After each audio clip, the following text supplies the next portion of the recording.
Join Johannes, a necromancer of some little infamy, and his charismatic brother Horst in the many adventures of the Cabal brothers on the Necromancer's Deathcast.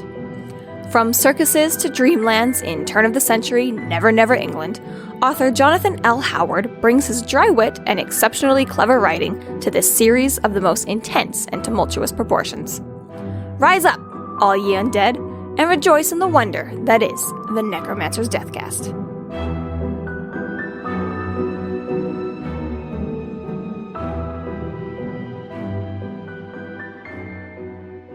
Welcome to the Necromancer's Deathcast, brought to you by Free Flow Rambling. This is episode 1.2, Stormfront, where we are discussing the second half of Johannes Cabal and the Blustery Day. My name is Tanzan, and I am joined by Amber. Hey there. And Jess. Johannes Cabal has faced down the undead, ghosts, monsters, and Satan himself. But before all that, he fought the terrifying Bonewind, a supernatural being that devours life itself, and he did it all without leaving his house. So we're continuing where we left off. Right, so basically we found out that Johannes got cursed. And now he's not very happy about it. The dreaded Bonewind. The dreaded Bonewind is coming. Bada bing, bada boom, curse done. Figures out that the skirting board people are a bunch of assholes. It's basically like that. I'm walking here. You're cursed. Done. Yeah, totally. So, very quick to action. He's like, all right, you curse me. I got a crowbar and rip up your home. He Totally. Runs to the basement, grabs a crowbar, runs back to, I guess where he knows the skirting board people prefer to chill. I feel like if they're anywhere in your baseboards, they could be anywhere, right? But he, I know the exact corner you motherfuckers crawl out of. Rips it open, and, he finds some nice doll furniture. He finds some papers. Totally. And actually, in one of the quotes, it gets to why... In the book, it actually explains why they would curse him, and I find this hilarious. It was they say they were the work of some Lilliputian architect showing a sideways projection of the house. His house, with its front wall removed to show the addition of new floors within. Lots of new floors, each slightly taller than a skirting board. Which, okay, so basically these skirting board or baseboard people were essentially property developers looking for an opportunity to kick out the local, the local resident, which, Truly evil. We've seen it in real life. Happens all the time. Yep. But I just thought that was hilarious that here you got these little creatures living in you. It's almost like the old joke about if the cockroaches took over the world, essentially that's kind of what they're already plotting is, we're the skirting board people and we're going to take this giant mansion of yours and make it a luxury condo. Thank you very much. And he gets into it. He's like, you ungrateful bastards. I let you live in my home. Which is especially weird to me because for me coming into this, it's I don't know what's up with your house. I don't know why the shit is the way it is. Did you bring the box? Was the box always here? So for me reading this book, I kind of thought the skirting board people had always been here. But once I got to this line, it's oh no, you brought them in and allowed them to live here? This is a problem of your own making. Why the fuck would you do that? I wouldn't open my house to every rat and mouse and be like, come on in, bitches. I might be making a stew one of these days. No. I got some tea on the counter for you. Yeah, it's insane to me that he let them in. So I'm a little bit this is your own problem, dude. And I wonder, was it just out of the goodness of your own heart? What was the point of bringing them in? Were they, mouse control for you? Were they doing tiny architecture fix-ups for you? Why did you bring them in? What was the benefit for you originally anyways? But see, I think that's a really interesting question in terms of the dichotomy of, the character of Cabal, where you're, he always sort of strikes me as independent, elusive, reclusive, right? He's not someone who necessarily plays well with others. But yet he's got this cast of characters. He's living in, Foster's imaginary day home. It reminds me almost of, Jim Henson's Muppets, where you've got all of these different critters in the sidelines and for doing various mischief, and some are malicious and some are not, and he's got fairy people and quote unquote not gnomes in his garden. He's got these, baseboard, skirting board people, and he's got this something in a box that's constantly singing. Like, he's surrounded by entities. He's surrounded by beings, but at the same time, he is so independent-minded in so many ways, right? That's just, again, a big thing about it is like for me, because of that understanding of him, I feel like he had to have been getting something out of it, and that's never breached in this short story. So it's like, why did you even bring them in the first place? Because without him explaining, like, I brought you here to blah as a favor to this, and you do that, or something like that. Like, we don't have that conversation. So to that end, I have to assume that it was just out of the goodness of his own heart. Like, are they paying rent? Like, what was the purpose? Right? Overstepped their power. I there. really don't know, and I'm so confused by it. But and sometimes I think that these things kind of like it doesn't make a lot of sense to begin with. Like, I think earlier, listen, skirting board people, I'm gonna need a plot device at some point. Let's go, move it. But like in our earlier episode, we were talking about how he talks about there's these random things like Napoleon busts, or like the description of the setting is so detailed, and you go like, why? Like, is this just more sort of like landscape development, or is this for something? And it's interesting because later on in the story, he says, nothing would pass through the water or up the drain. This is when he's preparing his house against the impending Bonewind. He says, nothing would pass through the water or up the drain while it hung there. Cabal had long since left the kitchen in the care of the trinket, other defenses to in place. So you actually start to see how some of these sort of quote unquote random things around his house actually may have a deeper sort of magical or mystical rationale behind them, right? Mm-hmm. So like, maybe it's the same with the additional characters in his world, like the skirting board people. Like, there's some reason for them being there, and it's not necessarily clear from the beginning. But there was rationale at some point, right? Like, maybe they protected him from something in the past, or maybe, and so like, even when we're talking about sort of the plot development and the descriptors of his space, it seems random, but for Cabal, he knows why it's there. At this point, it almost seems like JLH was like picking like 2 or 3 things out of a hat, and he's like, all right, how do I put these all into a story? Like, like it's like one of those like, game shows where it's like, turn this, and this into an amazing 5-star meal, or like, and it's like, okay, like, I'm sure there's a reasoning behind it, but at the same time, like he says, as you just brought up with the pipes, like, it's not the first time that he's had to guard these pipes. Mm-hmm. So it's like, for whatever reason, he's already instilled this, what was it, a plant? Trinket. Yeah, a trinket, trinket to guard the pipes, not for the first time. So it's like, what is happening in your house? Like, like, I don't know. Like, I get the whole, like, magical, mystical characters living in magical mystical homes, and it's a common thing, monster house or whatever, houses of magical Harry varieties, Potter, TARDIS, Dobby houses, they build their own sort of a personality, right? And I'm totally down with that. It very much fits the genre. It's fun, but at the same time, angry brooding wizard, like, get out of my house. Anyways. Well, and I love the descriptor later on. He says he tried to avoid deluding himself whenever possible and appreciated that he had, at best, a 50-50 chance of surviving until dark. Still, if he was going to be the victim of a bunch of double-dealing pocket-sized property developers, he wasn't going to go easily. Like, pocket-sized property developers actually made me laugh out loud. Really? Yeah, me too.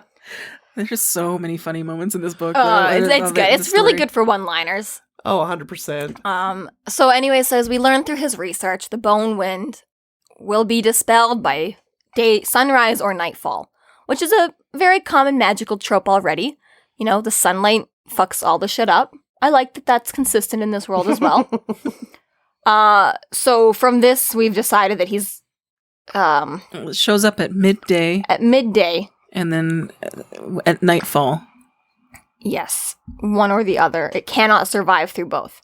So he, for whatever reason, says it'll come at midday. He doesn't really explain why. He just knows for a fact that it'll come at midday. Yeah, it says the only thing he knew for certain was that it could not stay past sunrise or nightfall whenever it visited. If he could survive till the turn of the day, he would survive it all. So he again, runs around his house preparing for this, as you said. He's blocking off every little cubby hole, under doorway, windowsill, etc., etc., etc. There is no drafts into this building whatsoever. Right. Okay? Sealed with papyrus and glyphs. If it's small enough for wind to crack through it, he is fortifying it, right? Totally. Which is a hard thing to do.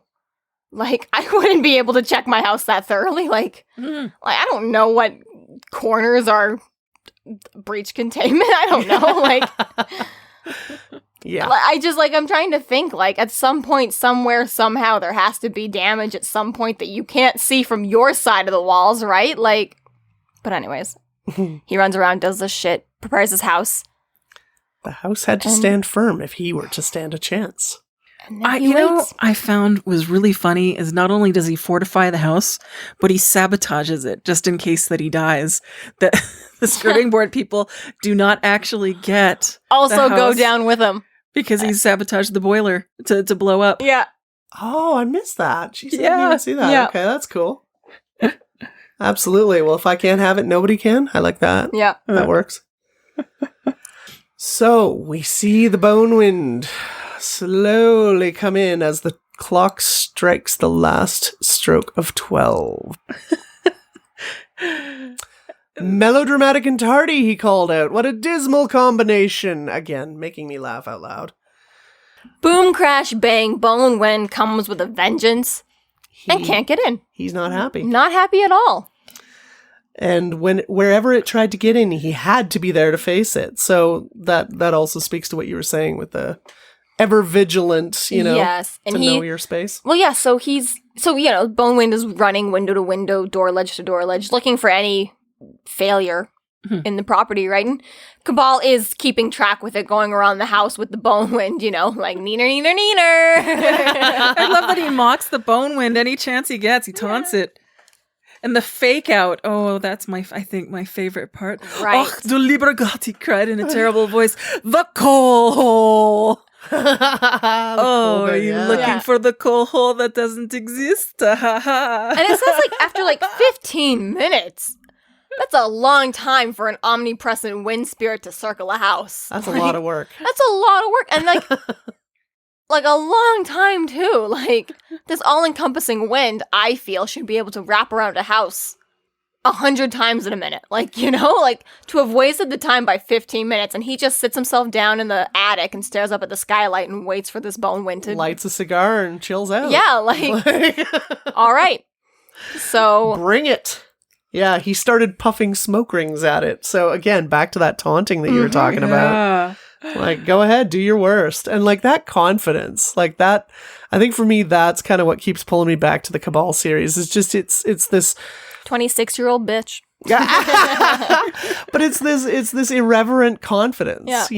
Sure, he's scared. Sure, there's this worry at the back of his mind, but at the same time, he knows that whatever, do your worst. I can handle it. Well, we'll get into it in the next book, but I found that one to even be more of the neener sort of thing. And I'm just shut up. Anyways, so time passes with them basically just in a stare-off. He's done his job and he's done it well. The Bonewind straight up cannot get in and is furious, but tough luck. And then... he has this moment where he's getting hungry, thirsty. I could make tea. I could do something. Oh, the moment where he refers to his subconscious, which he refers to almost as a third-party dialogue with himself. That's just wonderful. Yes. And a near annoying third party. He's almost at war with his subconscious. What the fuck are you bothering me about now? Well, and it's his subconscious was trying to tell him something, but being a subconscious couldn't just go ahead and tell him. Oh no, it had to get all signs and symbols with him. That was hilarious. Who's subconscious? Wouldn't it be nice if your subconscious actually just was really clear and said okay, don't go down that path? Yeah, or, right. Maybe you should chill out today as opposed to, taking on whatever. A giant scary wind. I just had the other day, someone offered me a beer, and I normally never turn down alcohol in my life, but for whatever reason I did. And I was I'll just have water, no problem. Then went through my first ever check stop, and I was motherfucker, why did I just drink water? And then yesterday somebody offered me a beer again, and I was like, and I took it thinking of this moment. I was like, if I get a truck stop now, like, my subconscious will beat me over the fucking face. Like, and of course everything was fine, but I was like, why? I don't know. Like, why am I thinking about this story right now? Does that mean don't drink? Does that mean drink? Am I just being crazy? I'm gonna drink, but yeah, if your subconscious was more just like, drink, don't drink, it'd be a done deal. Yeah. Oh, well. Well, it's funny because he's even pragmatic with his own subconscious. It's like, I need a clearer idea of why my life depends on a Swiss roll and tea. Yeah. Like he's having, as you say, this conversation with his subconscious. If I'd wanted tea, it would have been over an hour ago at 3. So like there you get the whole sort of British background or the European background of tea at 3, but it's sort of like, why subconscious would you be telling me I need a snack? And also more to the point that he's so anal.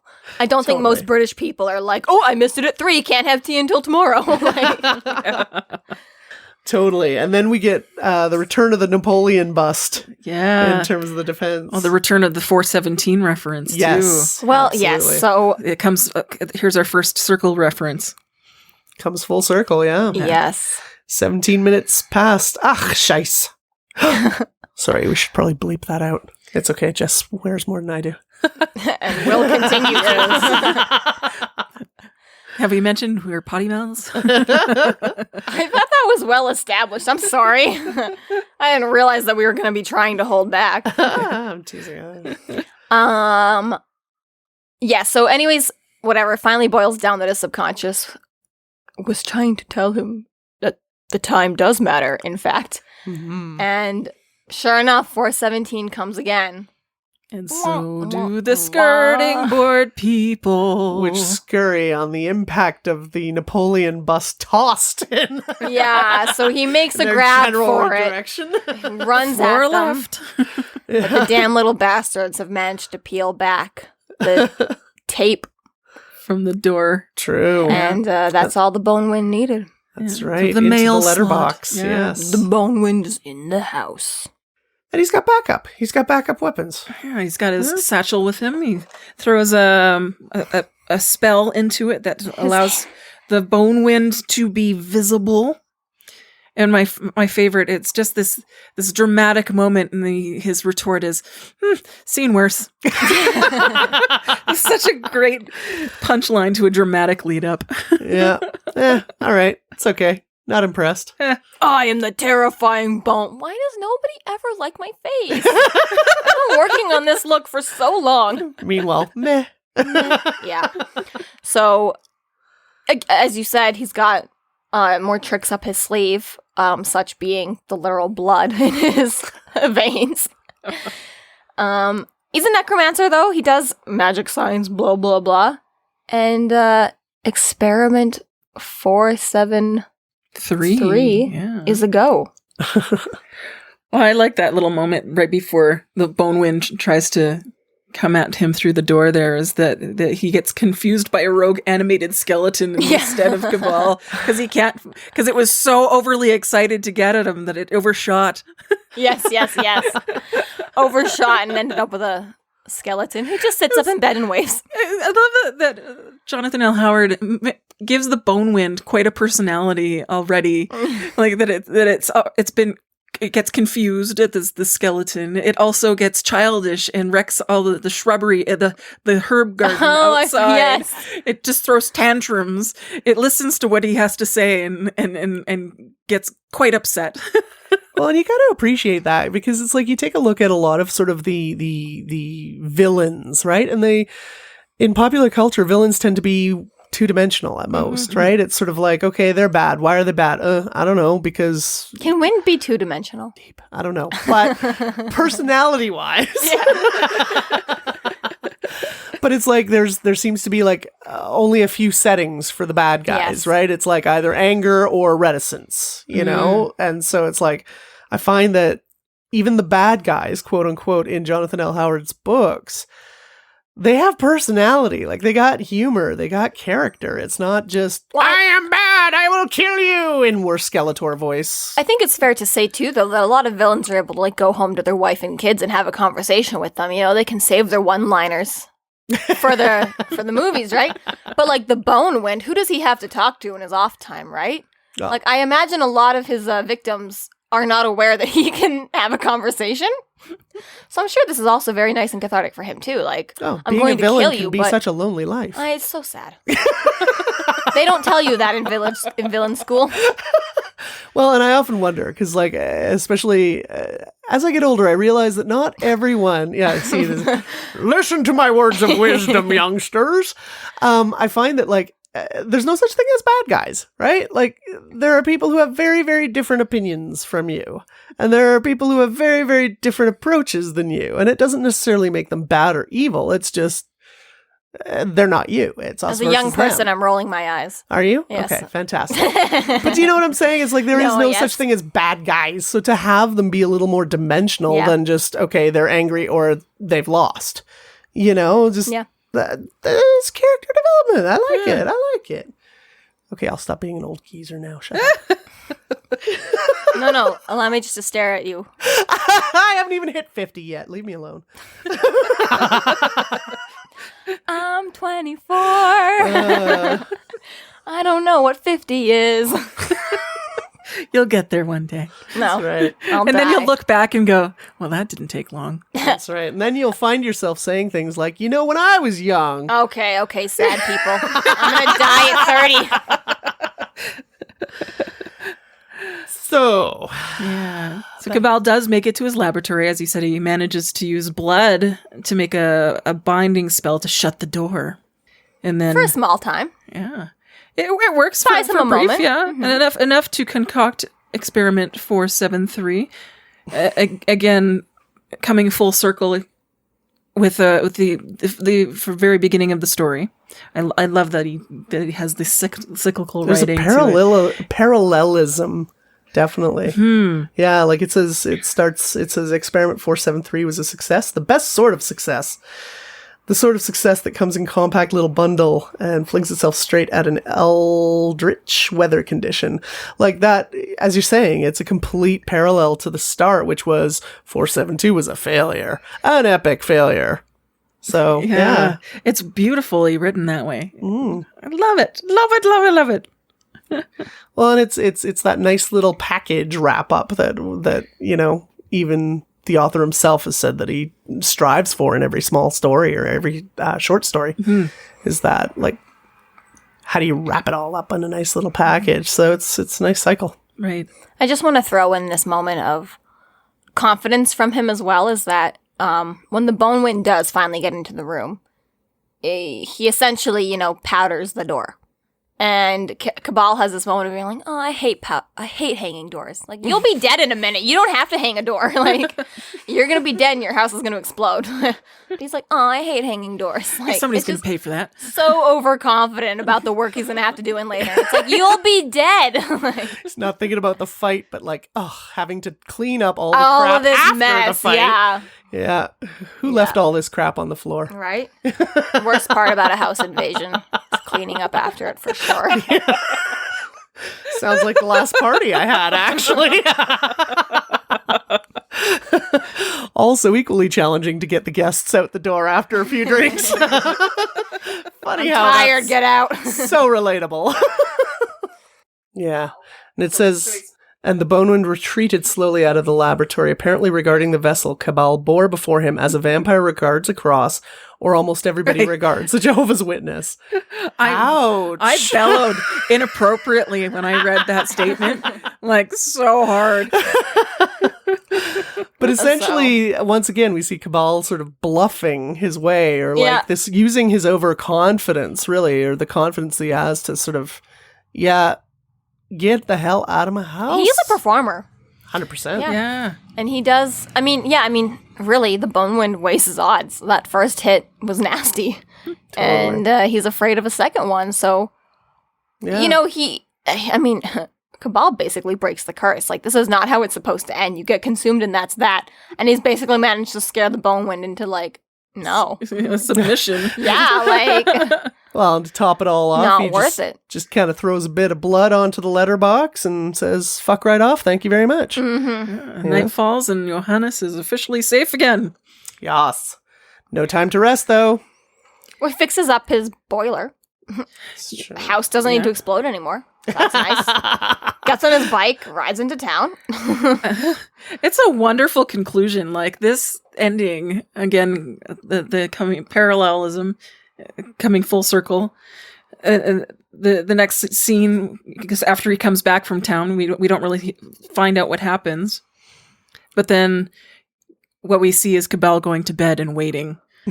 And the brutality of the karmic revenge. Next to hear the snapping of all the traps laid out for the skirting board people. Mouse traps everywhere. Shows him right, Such a little dick. assholes. I absolutely am fine with that. But also, like, what a dick. Like, a mousetrap death is not great. Even the last one. Yes. The last skirting board. Careful now. Snap.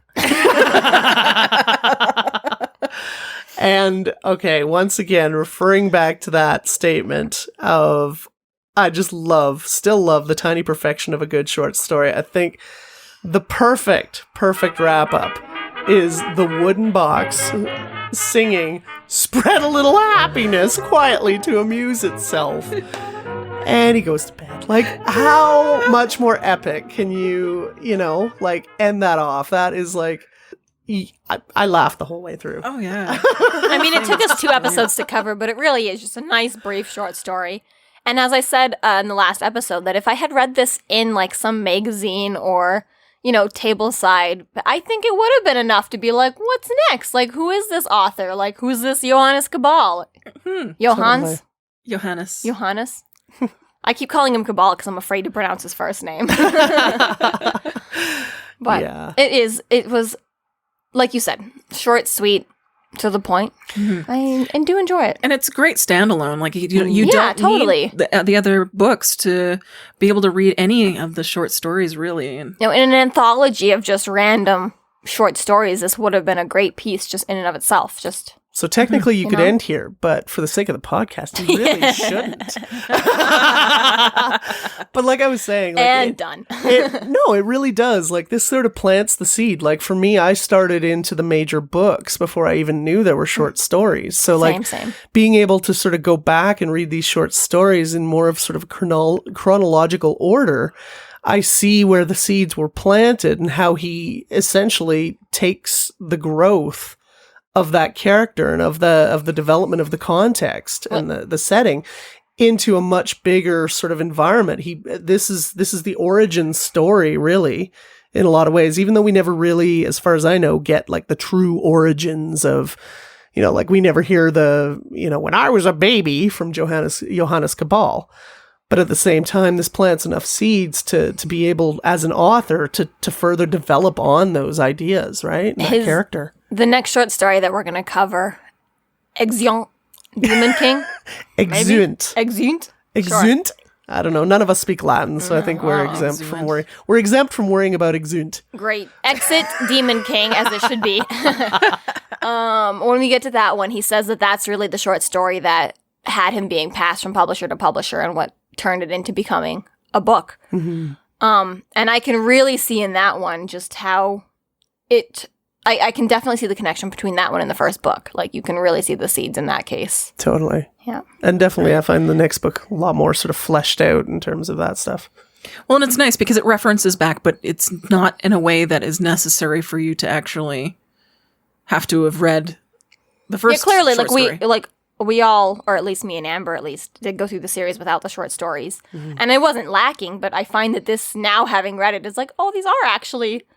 Gives you more I context. like them, yeah. Like, gives they're you very more good. background. Yeah. Very enriching. And also satisfying. Again, like we're going to keep saying this short story over and over, but some authors just can't write a short story. And I find that this one really is. And again, I'll read any short story an author that I enjoy puts out because I want the content of the characters, right? But I find in a lot of cases that sometimes it's not really much in the way of plot or story. It's just a little bit like, here you go. Here's some shit in between books, But I find that these ones are very much like there's just as much plot as any full book would have. But obviously not necessary when you've only got it happening in the course of an afternoon. Exactly. Right. Yeah. This concludes our episode 1.2, Stormfront. Thank you for listening. You can find us online at freeflowrambling.com and necromancers.ca. There we have links to our other podcasts, social media, and other fun tidbits. Please subscribe if you like what you're hearing, and please consider supporting us through Patreon to keep the undead alive and see more content. We are Free Flow Rambling, and remember, reanimation is trending.